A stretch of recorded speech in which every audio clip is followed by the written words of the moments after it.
Hello and welcome to this lesson. In this lesson, I'm going to give you a bit of an outline about what Google wants, because that pertains to the whole course. And it's something that you need to keep in mind as we go through this course. If you think about when you're a customer of Google, when you're a user of their platform and you're searching for something that you need, what do you want? You want highly relevant, really accurate, good quality content that's going to help you, don't you? And that is what Google wants. The reason Google wants this is because it knows that end users want it. And to stay at number one, that's what Google has to provide. Now, the reason that I mention Google a lot is because Google handles 92% of the world's searches, an incredible amount. They're a Goliath. There is even a website that says Google is God, and it goes into an explanation of why it's omnipotent, all-powerful, and all this sort of thing.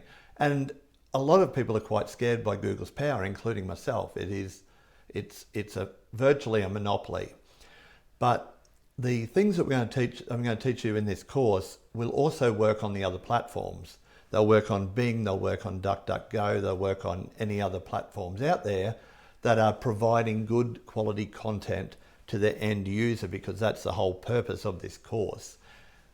Now, Google knows that to stay so dominant, it has to continually improve its process, because people are constantly trying to game the system. People are constantly trying to trick Google's platform into providing their content when it's not superior to other content. So an old thing people used to do was keyword stuffing. They'd just write heaps of keywords, join them up a little bit to make them into kind of sentences. Didn't make a lot of sense, but they'd come up number one. Then they'd put their ads on, affiliate ads for other websites, and they would get a percentage. So they'd hope that people would see the ad, click on the ad, even if the content was rubbish. Google got wise to that about 2012 and absolutely wiped out all those sites. Their visitors went to zero. And some of the top people that talk about this stuff are Brian Dean and Neil Patel, and they were two victims because they were doing the wrong thing. They very freely admit it now. And they now teach white hat, or the correct way to get clients through Google, which is what I do, but specifically for podiatrists. So Google is making around 200 algorithm changes per year, but if you follow it, you mainly only hear about the really big ones. And one of its most recent really big ones was in August this year, 2022, when it announced their helpful content algorithm update. Makes sense when you think about it, because as a user, you want helpful content, and that's what we need to provide. So on their new algorithm change, they are asking you questions. Do you have an existing or intended audience for your business or site that would find the content useful if they came directly to you? And then ask several questions. Does your site have a primary purpose or focus? Then it says avoid creating content for search engines first. So they want you to focus on people first, because they know that would be the best content.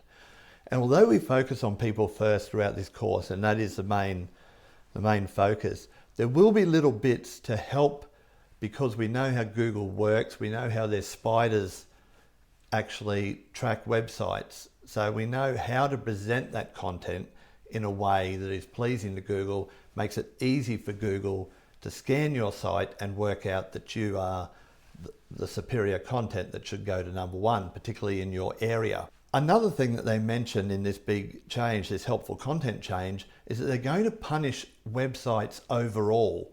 So if you have some really great content on your website that's ranking well now, but you also have some rubbish content, non-helpful website, they will punish the whole lot.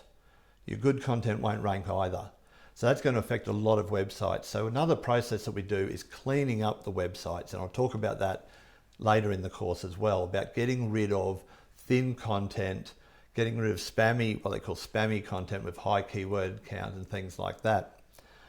So I'm going to put a link for that algorithm change in the notes for the lesson, but I just want you to take this and really, I hope it resonates with you. You want to really keep this in your mind as you go through the rest of the course, and we want to constantly be reminded that it is the people, and that's why when we talk about avatars, we give them a name. It is the people that we are writing for. We want to help them. That way Google knows we want to help them. Google sends our traffic to them, and then they can come and see us so that we can give them the best result. Thank you very much for watching this lesson. I'll talk to you again very soon. Bye now.